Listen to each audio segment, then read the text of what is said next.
Good morning everyone, आप सभी लोगों का स्वागत है। आज 15 मई है, तो डेली न्यूज़पेपर एनालिसिस का सीरीज में देखेंगे राष्ट्र के संस्करण दैनिक जागरण और जनसत्ता से संबंधित कौन कौन से न्यूज़ प्रीलिम्स, मेंस, इंटरव्यू और इनके साथ साथ निबंध के टॉपिक को कवर कर रहा है, ताकि आप लोग एग्ज़ाम को अपने अंतिम रूप दे सकें।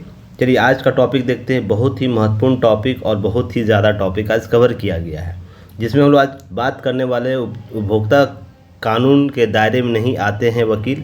न्यायालय में एक चर्चा परिचर्चा चल रही है जिसमें ये बातें आई हैं। तो उपभोक्ता संरक्षण क्या है, क्यों आवश्यक है, उपभोक्ता संरक्षण के महत्वपूर्ण पहल कौन कौन से किए गए हैं, उपभोक्ता संरक्षण अधिनियम 2019 क्या है, उपभोक्ता के अधिकार क्या है, उपभोक्ताओं का शोषण का कारण क्या माना जाता है, उपभोक्ता संरक्षण कानून 2019 के मुख्य प्रावधान क्या है, इसके रिलेटेड टॉपिक को देखेंगे। और PYQ आप इसको जरूर कवर कीजिएगा, यहाँ से प्रश्न पूछे गए हैं। RBI का रिपोर्ट आया है जिसमें सोना 5 साल में दोगुना महंगा हुआ, फिर भी लोगों ने 40% ज़्यादा क्या करदा खरीद की है। तो क्या यह किस प्रकार से आपको PT फैक्ट के तौर पर यह काम दे सकता है या डाटा एनालिसिस के तौर पर इसे आप प्रयोग कर सकते हैं। एक क्या है डिजिटल अरेस्ट, एक टॉपिक कब चर्चा में है, तो इस डिजिटल अरेस्ट के संदर्भ में कुछ तथ्यों को देखेंगे। आज अंतर्राष्ट्रीय परिवार दिवस है, तो इससे संबंधित कुछ डाटा फैक्ट को कवर करेंगे। फिर देखिए अमेरिका की भारत को प्रतिबंध की धमकी दी गई है अमेरिका की तरफ से, क्यों कि चाबार पोर्ट जो डील हुआ है उसके संदर्भ में। फिर इंडिया स्किल में कौशल दिखाएंगे देश भर के 900 युवा। तो इंडिया स्किल क्या है, वर्ल्ड स्किल क्या है, सभी पर आज चर्चा होगी। हवा से ज़मीन पर उतरा पहला स्वदेशी पोर्टेबल अस्पताल भीष्म, तो भीष्म क्या है इसके संदर्भ में देखेंगे। यह रणनीतिक तौर पर कितना महत्वपूर्ण है, इस सारे न्यूज़ को देखने का प्रयास किया जाएगा। देखिए न्यू कैलेडोनिया में उठा फ्रांस की गुलामी से आज़ाद होने की मांग। हम 2024 में हैं और लोकतांत्रिक देश होने का सभी दावा करते हैं। फ्रांस भी दावा करता है, फिर भी वो अभी तक कॉलोनियलवाद को बढ़ावा दे रहा है। तो इसे हम देखेंगे न्यू कैलेडोनिया जो द्वीप है वो कैसे फ्रांस से अलग होने का मांग वहाँ उठा है। फिर freedom of the city of the London पुरस्कार शबाना आज़मी को दिया गया है, तो इसके PT फैक्ट को देखेंगे। फिर सी विजिल पर आपको जो चुनाव आयोग है उसकी कुछ रिपोर्ट आई जिसमें बात बोला गया है कि 4.22 लाख शिकायतें मिली, 4.22 लाख शिकायत मिली, जिसमें 99.99% का समाधान किया गया। तो सी विजिल क्या उपयोगिता रखता है, इसके नए एस्पेक्ट क्या उभर कर सामने आ रहे हैं, सभी तथ्यों को हम देखेंगे। और आज के संपादकीय में महत्वपूर्ण है जो आपको ऐसे के तौर पर भी काम कर सकता है, जैसे खारे पानी को मीठा पानी बनाने की राह में कैसे नवीन तकनीक को डेवलप किया गया, हालिया रिपोर्ट क्या आ रहे हैं, वैश्विक रिपोर्ट क्या आ रहे हैं, राष्ट्रीय पहल क्या है, सभी तथ्यों पर हम लोग बात करेंगे। आर्थिकी का सहारा बने प्रवासी भारतीय, हाल ही में आपको एक रिपोर्ट आई थी UN के द्वारा दी गई थी जिसमें सबसे ज़्यादा प्रवासियों के द्वारा भारत में पैसे भेजे जा रहे हैं, उसी के संदर्भ में आर्थिकी के संदर्भ को हम समझने का प्रयास करेंगे। एक टॉपिक है विकसित भारत के लिए निर्णायक है युवा शक्ति। यह बहुत ही इंपॉर्टेंट टॉपिक है, इसे आप लोग ज़रूर कवर कीजिएगा, यहाँ से प्रश्न आपके पूछे जा सकते हैं। तो चलिए बने रहते हैं, कुछ मिनटों तक हमारे साथ जरूर बने रहिएगा, अंतिम तक बने रहिएगा। निर्णायक टॉपिक पर हम लोग चर्चा करेंगे। साथ ही साथ आप लोग को पता है डेली आप लोग को एक क्वेश्चन दिया जाता है मेंस का, इससे रिलेटेड, तो आप लोग उसमें पार्टिसिपेट कीजिए, उसमें भाग लीजिए, ताकि आप अपने करेंट अफेयर को बेहतर और अंतिम दे सके प्रीलिम्स के स्तर पर, मेंस के स्तर पर और इंटरव्यू के स्तर पर। तो चलिए हम बात करते हैं, क्योंकि सिलेक्शन आपको अंतिम तक पाना है। देखिए इसका वीडियो आपको बिल्कुल फ्री मिलता है यूट्यूब पर, इसके लिए कोई चार्जेस नहीं लगते, पर इसके PDF प्राप्त करने के लिए की पॉइंट PDF और वीकली टेस्ट में भाग लेने के लिए आपको प्रीलिम्स, मेंस, इंटरव्यू और एंड टॉपिक के लिए आपको 1 साल की वैधता के साथ 599 के पेड करना होगा। साथ ही साथ जैसे ही इसे परचेज करते हैं आपको 2022 का 2023 का जो अब तक कराया गया है डेली न्यूज एनालिसिस, उसके PDF भी साथ में प्राप्त होंगे। तो 300 से अधिक PDF है जिसे आप लोग प्राप्त कर सकते हैं। चलिए लाइक से सब्सक्राइब जरूर कीजिएगा, युक्ति है इसको सपोर्ट कीजिएगा।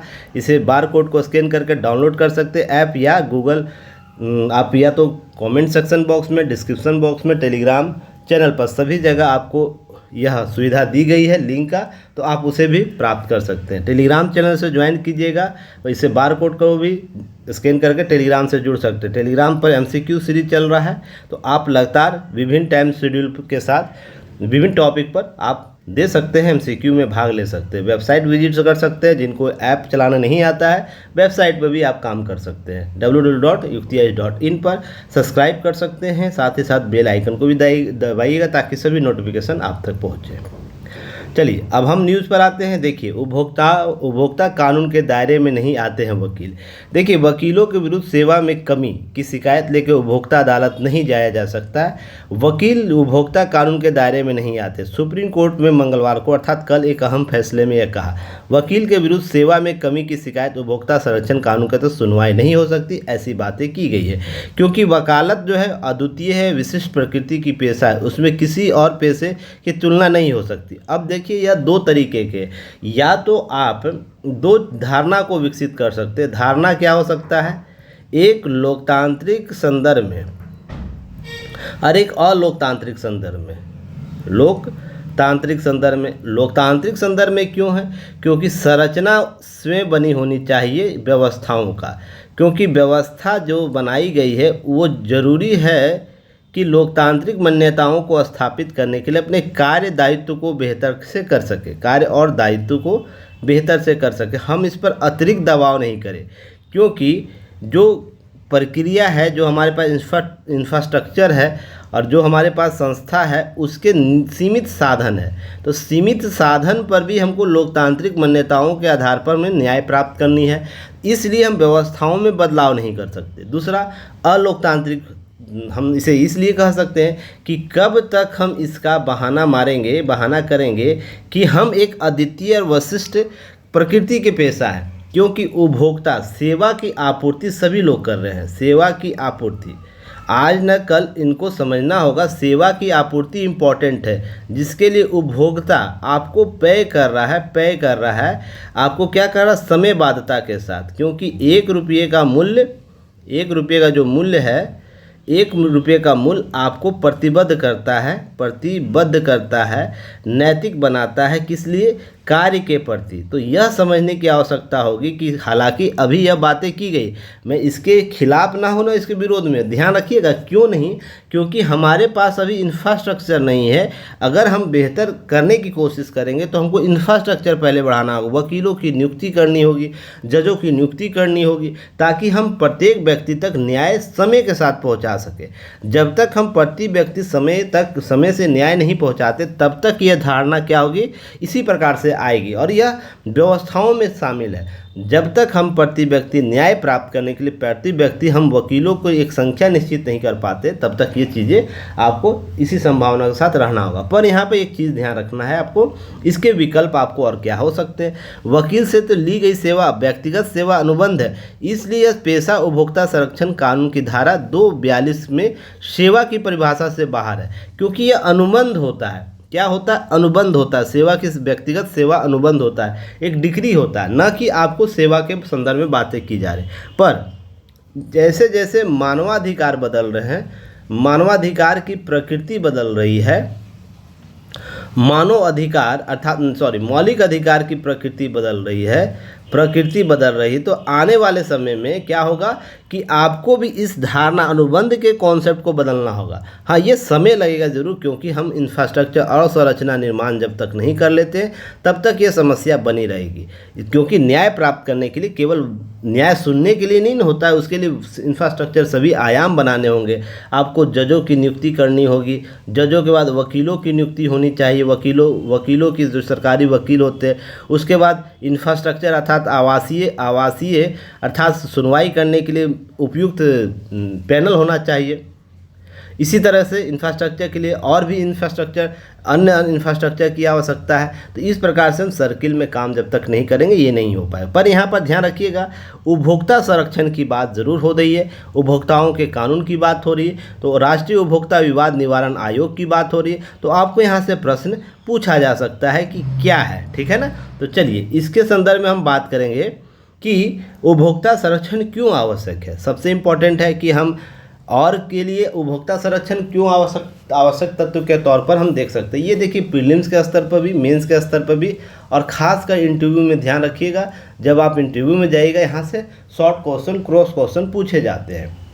क्योंकि जब हम लोग पैनल में बैठते हैं तो इस प्रकार के प्रश्न जरूर पूछा जाता है जब भी इस प्रकार के बातें उभर कर सामने आती है करंट में। तो सबसे इम्पोर्टेंट ध्यान रखना है, उपभोक्ताओं को सशक्त बनाना है। उपभोक्ता संरक्षण का साधारण और सिंपल अर्थ है उपभोक्ताओं को सशक्त बनाना है, धोखाधड़ीपूर्ण गतिविधियों को रोकना है, स्वास्थ्य और सुरक्षा जोखिमों को कम करना, आर्थिक विकास को बढ़ावा देना, उपभोक्ता अधिकारों को कायम करना है। यह मुख्य आवश्यकता होता है किसी भी उपभोक्ता संरक्षण के कानून को लागू करने के लिए या उपभोक्ताओं को सशक्त करने के लिए। इसके अतिरिक्त बात करें उपभोक्ता संरक्षण के लिए अब तक क्या क्या महत्वपूर्ण पहल किए गए हैं भारत में, तो देखिए एकीकृत शिकायत निवारण तंत्र पोर्टल जारी किया गया जिसे INGRAM कहते हैं, इनग्राम कहते हैं, जिसे एकीकृत शिकायत निवारण तंत्र कहते हैं। राष्ट्रीय विधिक सेवा प्राधिकरण नालसा कहते हैं कि भागीदारी में राष्ट्रीय लोक अदालतों का गठन हुआ।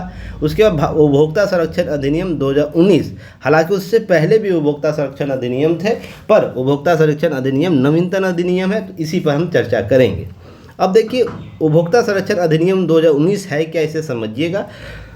सॉरी, तो 22 जुलाई 2020 को इसे क्या किया जाता, लागू किया जाता। इस अधिनियम को जो पुराने उपभोक्ता संरक्षण अधिनियम 1986 की तुलना में अधिक तीव्र है, कम समय में कार्यों का निपटान करने के लिए सक्षम बनाया गया है। साथ ही साथ पुराना जो अधिनियम था सिंगल पॉइंट पहुंच था उसमें, जिसके कारण विवाद निपटारण में अधिक समय लेता था, इसलिए सिंगल पॉइंट पहुंच को कम किया गया है। तो इस अधिनियम के तहत उपभोक्ताओं को निम्नलिखित अधिकार के रूप में स्पष्ट किया गया है। कौन कौन से वो अधिकार होंगे, तो ध्यान रखना, ऐसी वस्तुओं और सेवाओं को मार्केटिंग के लिए खिलाफ सुरक्षा प्रदान करना जो जीवन और संपत्ति, ध्यान रखिए, जरिए जोखिम है। तो आपको यह इंपॉर्टेंट है, जीवन और संपत्ति, वस्तुओं या सेवाओं की गुणवत्ता, मात्रा, शुद्धता, मानक मूल्य की जानकारी प्राप्त करना, अर्थात वस्तु के संदर्भ में A to Z आपको चीज़ें जानकारी होनी चाहिए। प्रतिस्पर्धी मूल्य पर वस्तु और सेवा उपलब्ध जो आश्वासन प्राप्त करना, अर्थात हम क्या करेंगे, MRP जो हमारा वो प्रतिस्पर्धी होना है। मान लीजिए 100 रुपया है, तो इससे अगर कोई 90 रुपया हमको दे रहा है तो हम उसके लिए हकदार है। ऐसा नहीं कि हम 100 रुपया के बदले 110 रुपया लेंगे, क्योंकि ये कानून के विरुद्ध भी है ना।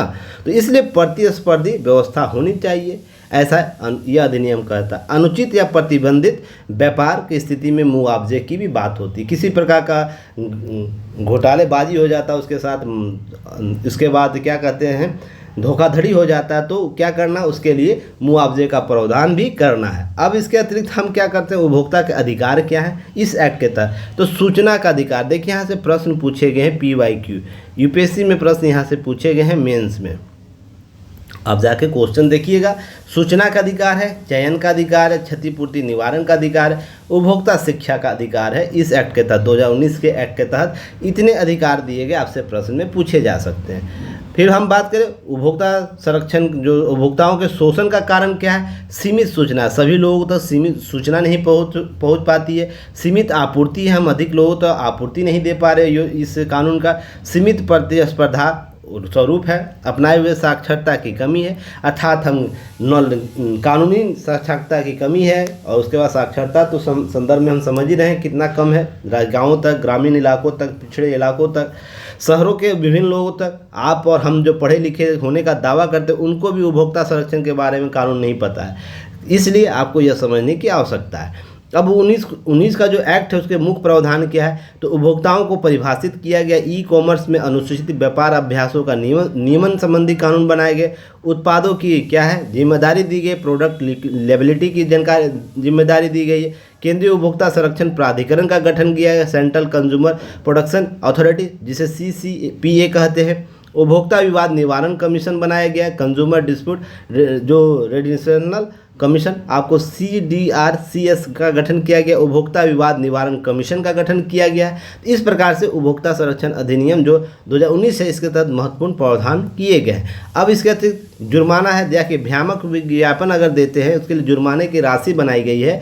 केंद्रीय उपभोक्ता संरक्षण जो प्राधिकरण उसके तहत क्या कर सकता है, इस CCPA के तहत झूठे और भ्रामक विज्ञापन के लिए मैन्युफैक्चरर जो निर्माण कर रहा है जो इंडोसोर कर रहा है पर 10 लाख के लिए, जो इसका प्रचार या इसका और भी माध्यम से इसे लोगों तक पहुंचा रहा है, उसके लिए 10 लाख रुपए तक का जुर्माना, या दोबारा अपराध करने के लिए जुर्माने 50 लाख तक के लिए, या मैन्युफैक्चरर को 2 वर्ष तक का कैद तक की सज़ा दी जा सकती है। हर बार अपराध करने पर 5 वर्ष तक बढ़ाया जा सकता है। तो कितना कठोर सज़ा का प्रावधान किया गया इसे ध्यान रखें। पर धरातल स्तर पर यही समस्या उत्पन्न होती है जो आपको ये चीज़ें दी गई हैं। उपभोक्ताओं को शोषण का कारण फिर भी ये सब बने हुए। अभी फेयर लवली, अभी रामदेव बाबा पर चल रहा है केस, आप लोगों को पता है, हाल ही में दिया गया है। पर उससे पहले फेयर लवली की कंपनी हो या कुछ सॉफ्ट ड्रिंक की बात हो, आपसे दावा करता है डर के आगे जीत है, पीजिएगा तो एक पहाड़ से दूसरे पहाड़ कूद जाइएगा। क्या वो भ्रामक नहीं है? तो ये समझने की आवश्यकता है। इसलिए आप उपभोक्ता है, आपको जानकारी नहीं है, फिर भी धड़ल्ले से पीते हैं। क्या कोल्ड ड्रिंक पीते हैं ना आप लोग, सभी लोग? तो क्या कोल्ड ड्रिंक में जो चीज़ें दी जा रही है आपको नहीं पता वो आपके लिए कितना जानलेवा है? फिर भी वो क्या कहता है कि डर के आगे जीत है, एक पहाड़ के ड्यू पीजिएगा तो एक पहाड़ से दूसरे पहाड़ पर कूद जाइएगा बाइक लेके। इसी तरीके से फेयर लवली लगाइएगा तो गोरा हो जाएगा। तो सीधा सा नाइजीरिया जैसे देश में, अफ्रीकन जैसे देश में फेयर लवली कंपनी तो और भी चलनी चाहिए थे ना, पर सभी भारतीय महिला उसे लगाती है। लाइफ बॉय जो बहुत से देशों में बैन है, पर हमारे देश में बोला जाता है 99% जम से सुरक्षा करता है। तो ये भयानक आपको बने हुए रीज़न उसके पीछे, उपभोक्ता इसके लिए जागरूक नहीं है। जब जागरूकता बढ़ेगी तो ये क्या करेंगे, ये सब कंपनियां आपको ज़रूर बंद होगी। तो चलिए आगे हम बढ़ते हैं। इतना ही ज्ञान बहुत ज़रूरी है, इससे ज़्यादा अतिरिक्त नहीं देंगे, नहीं तो फिर समस्या उत्पन्न हो जाएगी आप लोग के लिए भी, मेरे लिए भी। चलिए, आप बुद्धिमान व्यक्ति सभी लोग हैं, इशारा समझ सकते हैं। चलिए अगले टॉपिक पर बात करेंगे। तो देखिए, भास्कर, दैनिक भास्कर में एक टॉपिक आया, आप लोग को पता है कल से ही दैनिक भास्कर भी यूज़ हो रहा है। हम स्लाइड में आपको कवर कर रहे हैं। विदेशी भंडार सोना बढ़ा है। हाल ही में एक रिपोर्ट आप लोगों को दिया गया था जिसमें घरों में 292 मीट्रिक टन और 4 से बढ़कर 408 मीट्रिक टन हो गया है। यह कौन बोल रहा है? आरबीआई का रिपोर्ट आया है, तो ऑथेंटिक रिपोर्ट होगा। सोना 5 साल में दुगना हुआ महंगा, फिर भी लोग 40% ज़्यादा खरीद रहे हैं।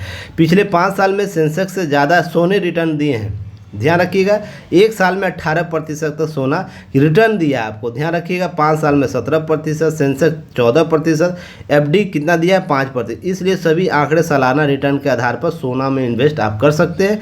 आपको क्या है, आप इसका लाभ ले सकते हैं। हम बात कर रहे हैं, यहाँ पर आंकड़े दिए गए 2019 में प्रति 10 ग्राम सोने में कीमत कितना था? 35,000 रुपया था। अब उसका कीमत कितना गया? 72,000 रुपया हो गया। तो कितना गुना बढ़ गया? 3 गुना। आपको देख रहे हैं किस प्रकार के बढ़ोतरी हुई है। अब याद रखिएगा, 2019 में मार्च 2024 घरेलू सोने की भंडार लगभग 292 मीट्रिक टन से बढ़कर 400 कितना हो गया? 408 टन, करीब 5 गुना के आसपास से। ध्यान रखिएगा, मीट्रिक टन 40% की बढ़ोतरी हुई। अब यह देखिएगा, देश का कुल स्वर्ण भंडार कितना है? अब यह डाटा फैक्ट आप निकालिए। कुल स्वर्ण भंडार 612 मीट्रिक टन से बढ़कर 882 मीट्रिक टन। हाल ही में यूएन के द्वारा भी यह आंकड़ा दिया गया था, याद है आप लोगों को। स्वर्ण भंडार हम भारत में बात करें कितना है, अगर 882 मीट्रिक टन है, एमटी है, और जिसमें से आपको परिवार घरों में कितना है, याद रखिए, 2 घरों में 408 मीट्रिक टन है। जो क्या हम लोग क्या करते हैं, हम उसका प्रयोग अपने दैनिक जीवन में या रिजर्व के तौर पर रखते हैं। विदेशी मुद्रा भंडार में भी सोने की हिस्सेदारी 23 सितंबर के बढ़कर कितना हो गया? 7.37 से बढ़कर मार्च 2024 में 8.15% हो गया। तो आंकड़े यहाँ से देख सकते हैं। विदेशी मुद्रा हम भंडार रखते हैं, जैसे आईएमएफ में रखते हैं विदेशी मुद्रा भंडार, या अपने देश में रिजर्व के तौर पर रखते हैं। तो यह क्या है, कितना प्रतिशत हो गया? 8.15%। तो ये सब आंकड़े आप यूज़ कर सकते हैं। यह चीज़ आप लोग को, आंकड़ों का प्रस्तुतिकरण इंपॉर्टेंट है, कहीं भी यूज़ होगा आप इसका प्रयोग कर सकते हैं देश के सशक्तिकरण में। जितना हमारे पास सोना होगा, रिजर्व होगा, हम उतना मजबूत देश के तौर पर होंगे। तभी तो आप लोग को याद है 1991 का जो दौर चल रहा था, जहाँ पर बोला गया 15 दिन का हमारे पास व्यापार करने का सोना था, या हमारे पास पैसा था, यही बातें की गई थी ना। इसलिए आपको सोना हमारे देश में बहुत इंपॉर्टेंट है, गोल्ड हमारे देश में बहुत इंपॉर्टेंट रखता है किसी देश के लिए।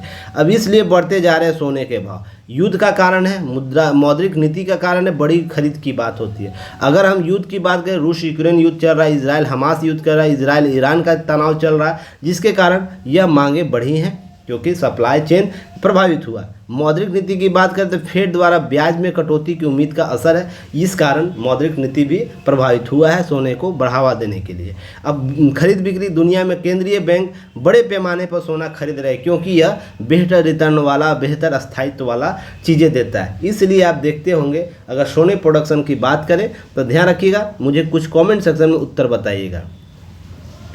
सबसे अधिक सोना गोल्ड उत्पादन करने वाले 5 देश का नाम, 5 देश का नाम बताना है। ठीक, सबसे ज़्यादा रिजर्व वाले देश जो सोना का रिजर्व करते हैं वो 5 देश का नाम बताना है कमेंट सेक्शन में, और सभी व्यक्ति इस पर काम करेंगे। सभी लोगों का कमेंट जरूर आना चाहिए ताकि आप इसका लाभ ले सकें। बातें केवल सुनने से है ना सिलेक्शन नहीं होता है, या लिख लेने से सिलेक्शन नहीं होता। 2 महत्वपूर्ण कारक है, आप जितना उस पर लेखन अध्ययन कीजिएगा और उसके बारे में सर्च कीजिएगा, अर्थात नवीन तत्व खोजने का प्रयास कीजिएगा, तो क्या होगा, आप उसमें समीक्षा करने की क्षमता बढ़ेगी। और जिस व्यक्ति में समीक्षा करने की क्षमता बढ़ी हुई है, देखिएगा मेंस आंसर राइटिंग उसका बहुत बेहतर होगा। यह मैं क्यों बोल रहा हूँ इस दावे के साथ, इसलिए कि बहुत से प्लेटफॉर्म पर जब मैं काम करता हूँ इस सब चीज़ों का अभाव देखने को मिलता है। इसलिए जब हम पेपर की बात करते हैं तो पेपर में नंबर औसत से कम आ रहे हैं। रीज़न उसके पीछे कि किताबी ज्ञान तो सबके पास है, पर समीक्षात्मक ज्ञान किसी के पास नहीं, समीक्षा ज्ञान नहीं है। और यह आपको तभी बढ़ेगा जब आप हर चीज़ को लेकर एक ऐसे स्थिति पर होगे जहाँ पर आप किसी के बारे में पॉजिटिव या नेगेटिव विचारधारा को डेवलप कर सकते हैं, उसके बीच संतुलन बना सकते हैं। चलिए, एक टॉपिक आया है उसे देखिएगा। डिजिटल अरेस्ट की बात हो रही है। हाल ही में साइबर ठगों के द्वारा नए नए कॉन्सेप्ट अपनाए जा रहे हैं, पुलिस प्रशासन के लिए दिक्कत की बातें हो रही हैं।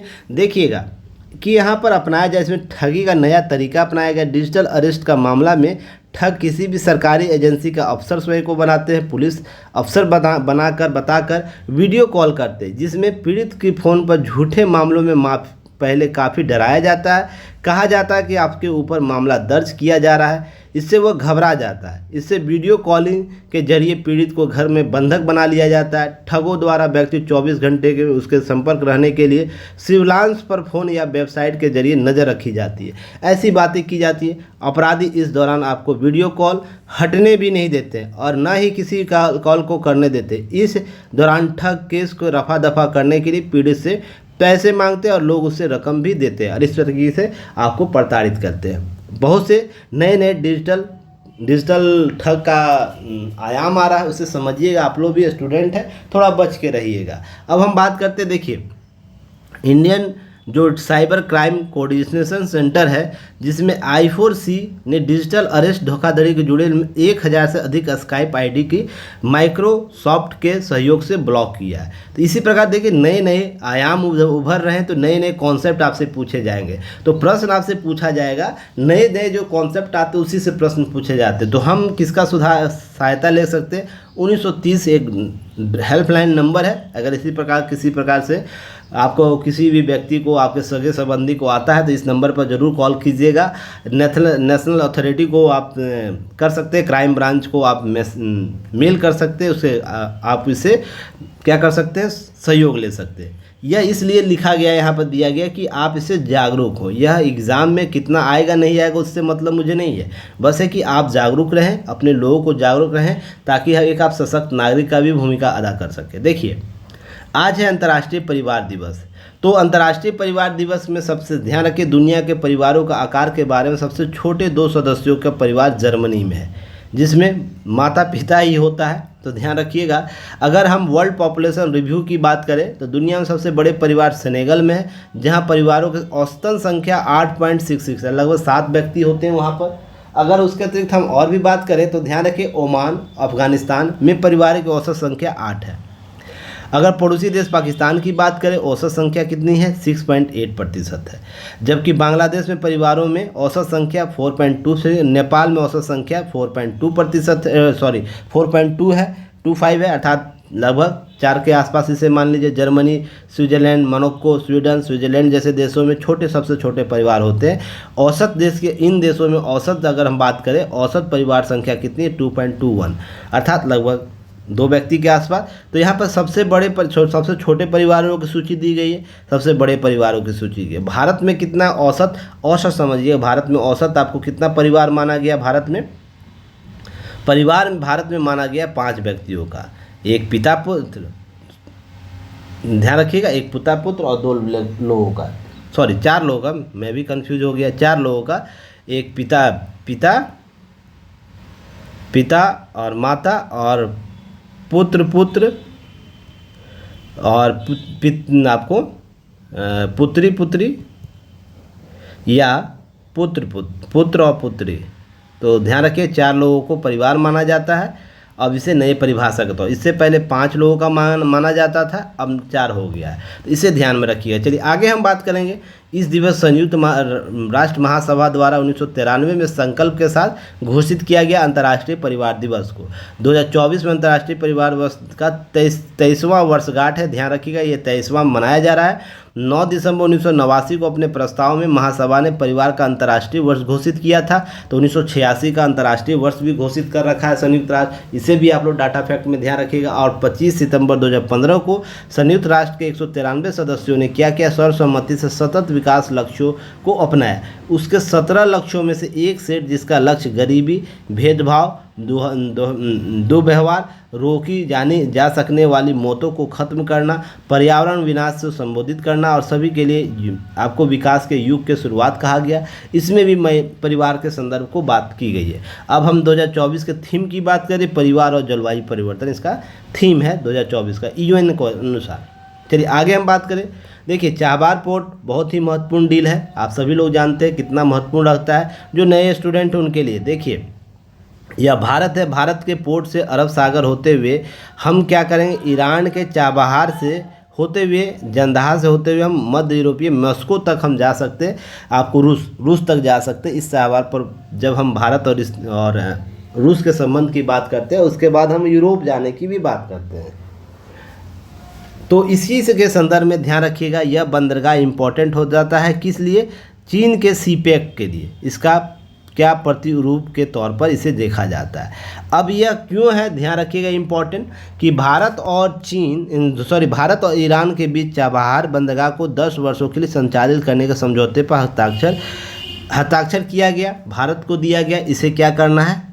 इस चाबहार पोर्ट को आप मेंटेन करेंगे। पर इसी बीच अमेरिका की बेचैनी उठ गया। अमेरिकी विदेश मंत्री उप प्रवक्ता जो वेदांत पटेल ने चेतावनी दी। देखिए अब ध्यान रखिएगा, वेदांत पटेल आपको लगता है भारतीय ही होगा, पर चेतावनी दी कि वह तेहरान के साथ व्यापार सौदे पर विचार करने वाले किसी भी देश से जुड़े प्रतिबंधों, संभावित जोखिम के बारे में पता होना चाहिए। हालांकि पटेल ने यह भी कहा कि वह भारत सरकार अपनी विदेश नीति को अपनाने के लिए स्वतंत्र है।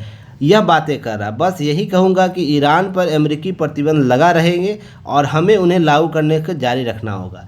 देखिए अमेरिका की बात जब हम करते हैं वर्ल्ड पॉलिटिक्स में, वो दादागिरी हर जगह करता है। रीज़न उसके पीछे कि वो सबसे मजबूत देश के तौर पर वो विश्व में है।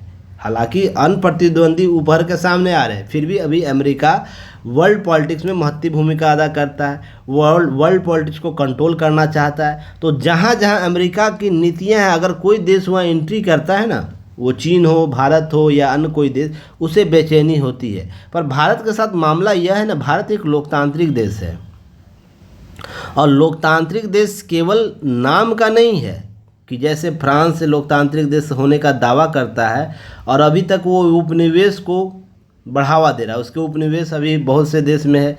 अमेरिका की हम बात करें, उसके बहुत से उपनिवेशी द्वीप अभी तक हैं। इंग्लैंड की हम बात करें, अभी तक उसके उपनिवेशी जो द्वीप है बहुत हैं। पर भारत उससे इतर है। भारत लोकतंत्र की दावा करता है, उसे पालन भी करता है ना। हमने अभी तक अपने पड़ोसी, इतना मुल्क मजबूत होने के बाद भी हमने अपने पड़ोसी को अभी तक दबाव में नहीं रखा। जब ने हम पाकिस्तान से जीत दर्ज की थी बांग्लादेश के संदर्भ में, उसके सेना को अपने पैरों के तले रखा था 93,000 सेनाओं को, तो भी हमने अपने कश्मीर मुद्दे पर बार्गेनिंग नहीं किया, ठीक है ना। तो हालांकि इसके संदर्भ और भी हैं, पर ध्यान रखिएगा लोकतांत्रिक स्वरूप यहीं से समझा जा सकता है। अब इसी के संदर्भ में यहाँ पर समझिएगा कि चाबहार पोर्ट कहाँ है। तो चाबहार पोर्ट ईरान का ओमान की खाड़ी में स्थित है। आपको यहाँ ओमान की खाड़ी है, ओमान देश के नाम पर उसको ओमान की खाड़ी मिली है, वहाँ पर ओमान की खाड़ी के पर स्थित है। हरमुज खाड़ी में स्थित होने के सामरिक महत्व, इसी के ओमान खाड़ी में एक हर्मुज, आपको क्या है, हर्मुज एक खाड़ी में स्थित है। यहाँ पर एक पोर्ट, जैसे मलक्का स्ट्रीट है ना, वैसे हर्मुज स्ट्रीट इसे बोला जाता है, मलक्का की खाड़ी में। अब है इसका सामरिक महत्व है, यह गुजरात के कांडला पोर्ट से 1016 किलोमीटर, मुंबई पोर्ट से 1415 किलोमीटर, चाहबारा और पाकिस्तान के ग्वादर पोर्ट के बीच लगभग 140 किलोमीटर की दूरी रखता है। यह यहाँ पर अब पाकिस्तान का एक ग्वादर पोर्ट है, चाहबारा के जस्ट बगल में 140 किलोमीटर पर। यहाँ गुजरात की हम बात करें, यहाँ से दूरी है, यहाँ से दूरी इसकी प्रमुखता तौर पर होती है। भारत के लिए अहम क्यों है, इसे देखिएगा।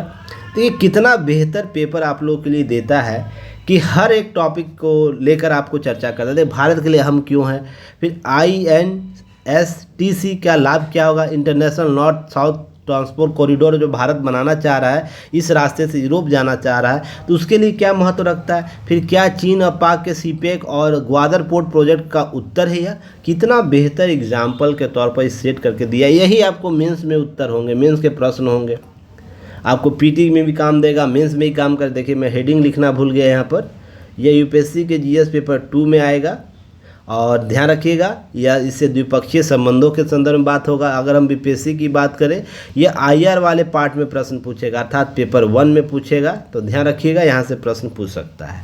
तो इसके महत्व आप देखिएगा। अब हम बात करें भारत के लिए, यह पोर्ट सेंट्रल एशिया, यूरोप, रूस और अफगानिस्तान में एंट्री के तौर पर, गेटवे के तौर पर देखा जाता है। कितना बेहतर लिखा गया, मुझे तो अभी तक आश्चर्य होता है पेपर का। मैं इतना बेहतर आप लोगों को चीज़ें देता हूँ, फिर भी क्या होता है, सभी लोग क्या होते हैं परेशान कि बड़े बड़े संस्थानों के कोचिंग के नोट्स के चक्कर में। और नोट्स क्या होता है आप लोगों को पता है, करेंट से जो नोट्स आप बनाइएगा ना, करेंट से जोड़कर जो नोट्स बनाइएगा वही सिलेक्शन दिलाएगा। और ये तब समझ में आएगा ना जब आप कुछ नंबर से नीचे रहिएगा, सिलेक्शन हो जाए, कुछ आपका एनालिसिस नहीं होगा। पर जब नहीं होगा, जब कुछ नंबर से आपका सिलेक्शन नहीं हो, उसमें एक करेंट बहुत महत्वपूर्ण पार्ट के तौर पर आएगा, इसे ध्यान रखिए आप लोग। अब इसी के तहत जब हम बात करते हैं तो सेंट्रल एशिया में जब हम कई छोटे छोटे देशों के साथ भारत निर्यात का रास्ता खुलेगा, इसी रास्ते से हम जा पाएंगे। जब हमारे पास इसका कंट्रोल होगा, हम इसे नियमित तरीके से प्रबंधन करेंगे, तो हमें कुछ तो प्रिविलेज मिल देगा ईरान, इसी के संदर्भ में सजिएगा। फिर इंटरनेशनल नॉर्थ साउथ ट्रांसपोर्ट की जब बात करते हैं तो भारत की पहुंच रूस के बाज़ार तक होगा, जहां रूस देख रहे हैं मॉस्को तक होगा।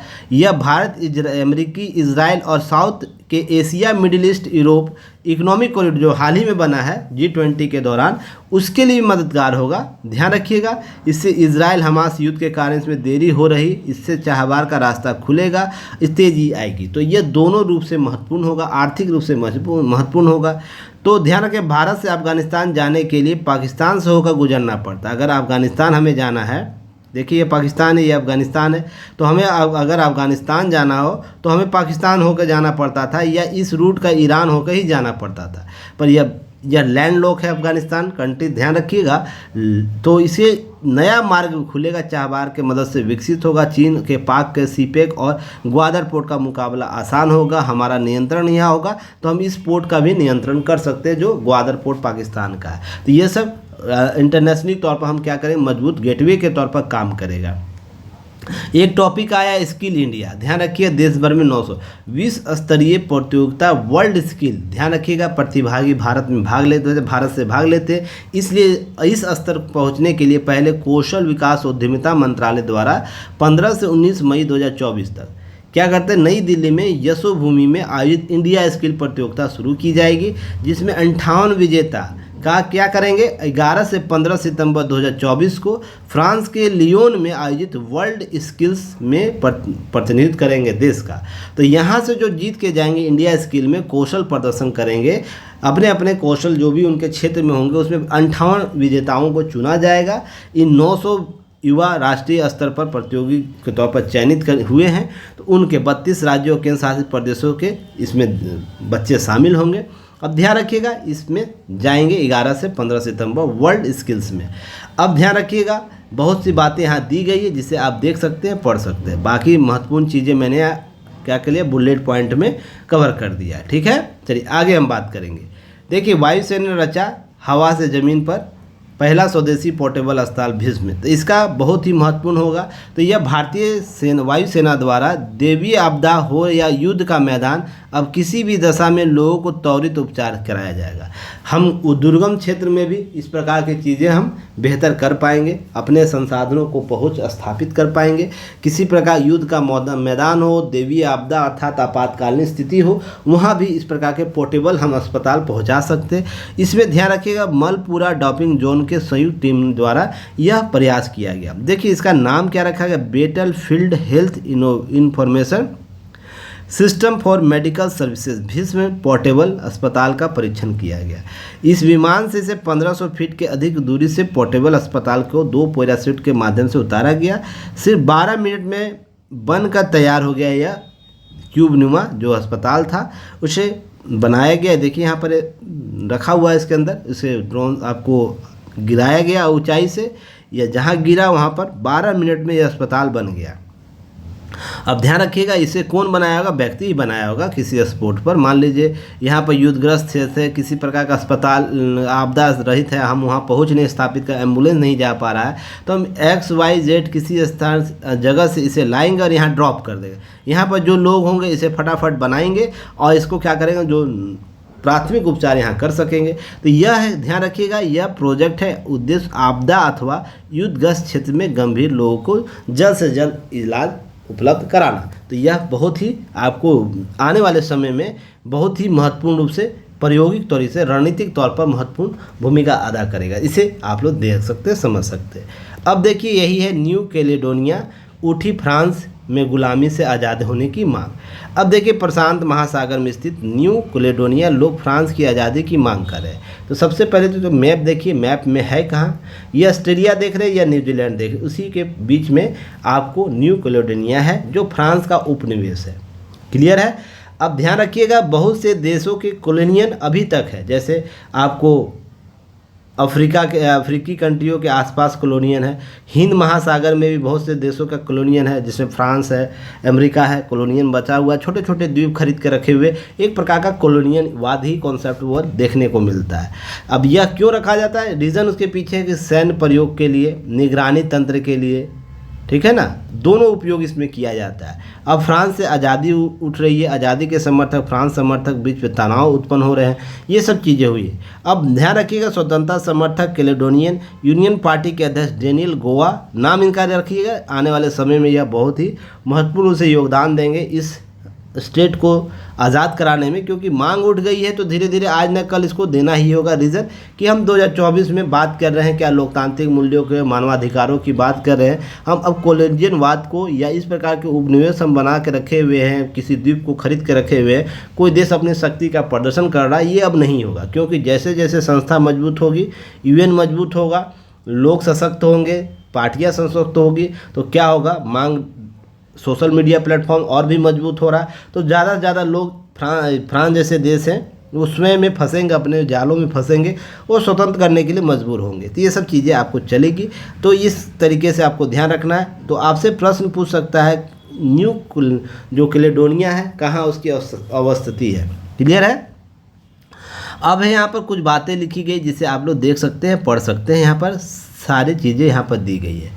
जैसे न्यू जो कैलेडोनिया 1853 में सम्राट नेपोलियन तृतीय के अधीन फ्रांस का क्षेत्र बना।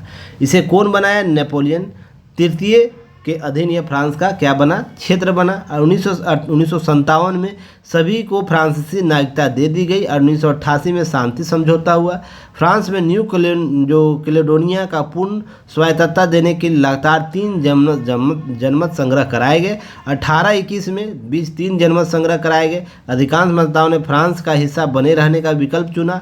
पर देखिए ध्यान रखिएगा, विकल्प कितना भी चुन ले धीरे, क्योंकि वो जो जनता चुन रही होगी ना कुछ विशेष सुविधा के आधार पर। स्वतंत्रता सभी को ना भाता है, आज न कल यह स्वतंत्र जरूर होगा। अब यहाँ के पिछले जनमत संग्रह चल रहा है और स्वीकार कर दिया, ये सब घटनाक्रम चल रही है, आने वाले समय में और भी बढ़ेगी। देखिए पीटी फैक्ट है, इसे जरूर आप लोग कवर कर लीजिएगा।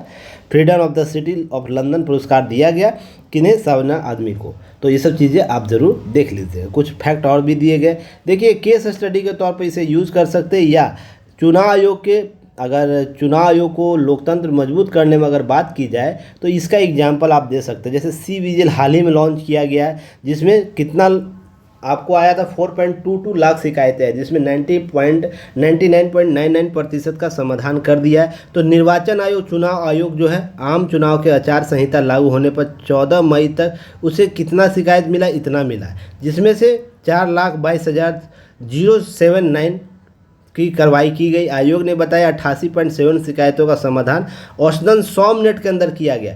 तो त्वरित न्याय कैसे देना, त्वरित समाधान कैसे करना, त्वरित समाधान के तौर पर हम संस्था को कैसे स्थापित कर सकते हैं, इसका जीता जागता केस स्टडी है। अगर आपसे कहीं प्रश्न पूछे चुनाव आयोग को लोकतंत्र को कैसे मजबूत कर रहा है, ये सब के केस स्टडी के तौर पर जरूर शामिल कीजिएगा। आपके उत्तर मानक होंगे, बहुत बेहतर होंगे। अब ये आंकड़े दिए गए, आयोग ने राजनीतिक दलों और उम्मीदवारों को 425 से बड़ी शिकायतें मिली, जिसमें 400 का निपटारा हुआ। आयोग ने कहा कांग्रेस के 170, भाजपा के 95, अन्य दलों के 160 अन्य दलों की मिली। कांग्रेस और भाजपा कुल शिकायतों को छोड़ पार्टियों की ओर से कोई बड़ी शिकायत लंबित नहीं है। अब इसे संदर्भ को समझने का प्रयास कीजिएगा। स्टार प्रचारक के संदर्भ में बहुत सी बातें हुई थी, ये सब चीज़ें केस स्टडी के तौर पर आप शामिल कर सकते हैं। चलिए, यह बहुत ही महत्वपूर्ण टॉपिक, इसे ज़रूर आप कवर करने का प्रयास कीजिएगा। देखिए, खारे पानी को मीठा बनाने की राह में प्रयास चल रहे हैं, वैज्ञानिक नवीन अनुसंधान कर रहे हैं।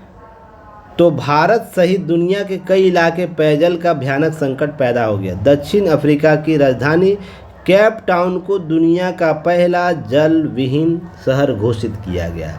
पहला पीटी फैक्ट तो आपको यहीं से मिल गया कि किसे जल विहीन शहर घोषित किया गया। तो यह दक्षिण अफ्रीका की जो राजधानी है केप टाउन, उसे कुछ समय पहले संयुक्त राष्ट्र ने चेतावनी भी दी थी 2025 तक दुनिया के करीब 1.20 अरब लोगों को स्वच्छ पेयजल मिलने की कठिनाई होगी, सामना होगा। अगर भारत की बात करें तो तमिलनाडु, महाराष्ट्र, कर्नाटक के कुछ जिलों में पेयजल का संकट बना। इस पर मैंने न्यूज़ भी आप लोगों को कवर किया था, याद हो, आर्टिकल भी कवर किया था। तो इन सब चीज़ों को याद रखना है। अगर तमिलनाडु, चेन्नई, दक्षिण पूर्व स्थित रामनाथपुरम जिला का भूजल स्रोतों का किल्लत के कारण चर्चा में रहा था, मगर साल बाद बीते बाद 1000 लीटर पेयजल प्रतिदिन संशोधित किया गया। ये सब चीज़ें आई।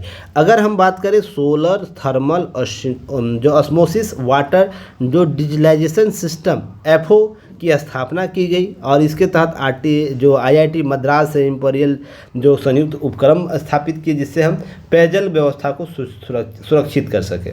ये सब बातें चल रही है। भारत की विज्ञान और प्रौद्योगिकी विभाग भी चिंतित है, सहायता पहुंचा रहा है। कुल मिलाकर बात है कि जब हम पेयजल को बेहतर प्रबंधन जब तक नहीं करेंगे, तब तक हम पहुंच भी स्थापित नहीं करेंगे। तो भारत जैसे देश हो जहां पर खारे पानी की वृहद अर्थात समुद्र पानी का वृहद स्रोत है, अन्य देशों में भी तो नए नए अनुसंधान हो रहे हैं। तो इसको लेकर खारे पानी को पकाने के लिए, जो खाना पकाने, जो पीने का पानी, खाना पकाने का पानी व्यक्तिगत उपयोग के लिए उपयुक्त हो सकता है, ये सब चीज़ें हो रही है। तो पृथ्वी विज्ञान जो मंत्रालय और राष्ट्रीय महासागर प्रौद्योगिकी संस्थान है, मदद से आईआईटी मद्रास और वैज्ञानिकों ने समुद्र के पानी को पीने योग्य पानी में बदलने के लिए साधन खोजने के लिए शोध कर रहे हैं। तो यह अगर सही हो जाता है, अगर बेहतर प्रबंधन हमको बेहतर निष्कर्ष आ जाता है, तो आने वाले समय में भारत में पेयजल की समस्या नहीं होगी। तो इसके साथ साथ अन्य देशों को भी हम विकल्प दे पाएंगे, इसको ध्यान में रखना है। अब यह तकनीक क्या है, ध्यान रखिएगा, लक्षद्वीप के लिए उपयुक्त पाया गया, जहां पर समुद्र की सतह पानी और गहरे समुद्र की पानी भी लगभग 15 डिग्री सेल्सियस की ज़रूरी तापांतर में अंतर है। तापांतर अर्थात हाईएस्ट और लोएस्ट के बीच जो ताप का अंतर है उसे तापांतर कहते हैं। अब ध्यान रखिएगा, इजराइल इस तकनीक में यह तकनीक भारत को दी है। सन 2018 में जब इजराइल प्रधानमंत्री नेतन्याहू भारत की यात्रा पाए थे, उन्होंने गुजरात में मोबाइल वाटर डिस्टिलेशन जीप उपहार दिया और भारत को दिया। यह जीप खारे पानी को मीठा बनाती है। ऐसा नहीं कि भारत अभी नए विकल्प तलाशे, उससे पहले इजराइल इस पर तकनीक डेवलप किया, फिर भी यह महंगा प्रोसेसिंग का यूनिट होता है, ध्यान रखिएगा। यह मोबाइल संयंत्र जीप जो है ये 20,000 लीटर समुद्र के खारे पानी को साफ कर सकता है। तो विश्व के स्वास्थ्य संगठन के मुताबिक इसमें 80,000 लीटर से ज़्यादा काले मटमैले और गंदे पानी को पीने लायक बनाने की क्षमता होती है। तो यह अगर तकनीक हम डेवलप कर लेते हैं तो क्या होता है कि हम जिन क्षेत्रों में पेयजल की समस्या है वहाँ पर हम पेयजल की आपूर्ति कर सकते हैं, समुद्र के पानी हम बेहतर प्रबंधन कर सकते हैं। ये सब तकनीक होंगे और आने वाले समय में जैसे जैसे बढ़ रही जलवायु परिवर्तन के स्तर बढ़ रहे हैं, आने वाले समय में 2021 की मैं बात कर रहा हूँ ना, तब हम इस प्रकार के तकनीक को नहीं विकसित करेंगे ना तो सारा देश के जो जल संसाधन है, क्योंकि पब्लिक इतना बेवकूफ़ है, हम और आप सभी लोग, ठीक है ना, पानी कितनी बर्बादी करते हैं, उसे प्राइवेट प्रॉपर्टी समझ लेते हैं, बोरिंग होल इतना करवा लेते हैं, नियंत्रित पानी का संतुलन नहीं होता है, पेयजल आपूर्ति को हम बेहतर नहीं रखते हैं, बर्बाद करते हैं। तो क्या होता है कि वो जल स्तर धीरे धीरे गिर रहा है। और भी कारक है, बेहतर रिसाइकलिंग नहीं हो पा रहा है, वर्षा का पानी का हम रिसाइकलिंग नहीं कर पा रहे, जिससे जल स्तर जमीन स्वतः क्या नहीं हो पा रहा है, प्रबंधन नहीं कर पा रहा है, जल का पुनः चक्रण नहीं कर पा रहा है, तो जिसके कारण और भी जल स्तर गिर रहा है। तो ये सब समस्या उत्पन्न हो रही है। पर इसके अतिरिक्त ध्यान रखिएगा, भारत सरकार द्वारा जल संसाधन को प्रबंधन करने के लिए क्या क्या सब पहल की गई, जैसे राष्ट्रीय जल वृत्त मानचित्रण प्रबंधन कार्यक्रम, ठीक है ना, जिसमें नेशनल एक्वाफायर मैपिंग और एंड मैनेजमेंट प्रोग्राम, जिसे NAQUIM कहा जाता है, नदी जोड़ो परियोजना, आप लोग इंटरलिंक किया जा रहा है। तो कमेंट सेक्शन में बताइएगा अभी तक जो बजट में कौन कौन से नदी को इंटरलिंक करने के लिए बजटीय आवंटन किया गया था। प्रधानमंत्री कृषि सिंचाई योजना की बात करते हैं हम, उसके तहत भी हम हर घर खेत पानी तक पहुंच, भूजल को बढ़ावा देने की बात करते, जल जीवन मिशन की बात करते, मिशन अमृत सरोवर की बात करते, जल शक्ति अभियान या कैच द रेन अभियान की बात करते हैं, अटल भूजल योजना जिस पर कार्य चल रहा, सही फसल अभियान जिसके तहत भारत में जल संसाधनों को सुरक्षित करने के लिए, भूजल स्तरों को बढ़ाने के लिए, जल का उचित प्रबंधन करने के लिए कार्य योजना चल रही। तो इतना नाम जरूर याद रखना है ताकि आप उत्तर में इन सब चीज़ों को शामिल कर सकें। अब हम इसके आगे बात करें, मानव जनित जलवायु परिवर्तन। विश्व में लगभग सभी बड़े शहरों में क्या करे, जल की आपूर्ति है, प्राकृतिक स्रोत है जैसे नदियां, झरने, झील, तालाब प्रभावित हुए, क्योंकि मानवीय बसावट के कारण, मानवीय व्यवहार के कारण, मानवीय प्रबंधन के कारण, कुप्रबंधन के कारण ये सब स्थितियाँ उत्पन्न हैं। प्रकृति अपने संतुलन को खो रही है, असंतुलन की स्थिति में आ रही है, जिसके कारण ये सब चुनौतियां सामने आ रही हैं। पीने योग्य पानी नहीं है, तो इसलिए देश समुद्री पानी को पीने योग्य बनाने पर काम कर रहा है, ताकि जो पानी का संकट है महाराष्ट्र, कर्नाटक, तमिलनाडु जैसे सदैव रहता है, वहाँ पर ये सब समस्या को दूर की जा सके। अगर हम समुद्र तट में दोनों जो विलवनी यानी जो डिसलेशन संयंत्र की काम कर रहे हैं, दोनों की क्षमता 100 MLT के तहत है, जो दो संयंत्र बनाए गए हैं, वो सब चीज़ें ध्यान रखिएगा। इसके तहत हम और भी तकनीक को अपना सकते हैं। तो ये सब नए टेक्निक डेवलप हुए जिसे आप लोग यूज़ कर सकिए। देखिए ध्यान रखिएगा, आपको बैक्टीरिया और विषाणु को दूर हो जाते हैं, क्लोरीन और आर्सेनिक जैसे अशुद्धियाँ दूर की जाती है। इस प्रकार से देखिए नए हम क्या कर सकते हैं, स्वच्छ पेयजल आपूर्ति भी कर सकते हैं। तो दक्षिण अमेरिका, ऑस्ट्रेलिया, इजराइल, सऊदी अरब, UAE जैसे देश अपनी कुल पानी की मांग बड़ा हिस्सा समुद्री जल के जो डिसलेशन करके ही पूरा करते हैं, अर्थात उसके प्रोसेस प्रक्रिया को अपनाकर उसे पीने योग्य बनाते हैं, क्योंकि खारा पानी लोग नहीं पी पाते हैं। तो ध्यान रखिएगा, लगभग 15,000 संयंत्र काम कर रहे हैं फिलहाल दुनिया में। इस प्रकार से सऊदी अरब की राजधानी रियाद में इसके लिए 320 किलोमीटर लंबी पाइपलाइन बिछाई गई है।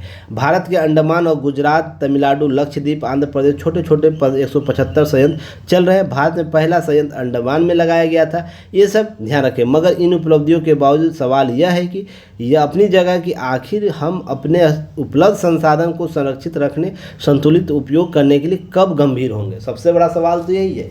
अगर ये भी हम ले आते हैं फिर भी तो हम कुप्रबंधन की बात करेंगे ना, क्योंकि जब तक हम नैतिक जिम्मेवारी नहीं देंगे तब तक हम क्या नहीं, नैतिक जिम्मेवारी स्वयं से नहीं लेंगे तो हम अधिकारों की बात कैसे करेंगे। इसलिए ये इम्पॉर्टेंट फैक्ट के तौर पर इसे ध्यान रखिएगा। चलिए नेक्स्ट टॉपिक देखना है। तो आज ध्यान रखना है, इस पर आप लोग को क्या करना है, आर्थिक सहारा बने प्रवासी, इस लेख को पढ़ना है, कुछ नहीं डाटा बस दिया हुआ है। इसके की पॉइंट को लिख कर की पॉइंट को लिखकर 2 जगह भेज सकते हैं, या इस नंबर के जो व्हाट्सएप नंबर वहाँ भेज सकते हैं, या युक्ति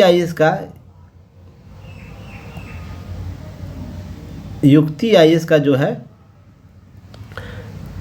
कम्युनिकेशन ग्रुप है, वहाँ आप इसे भेजिएगा।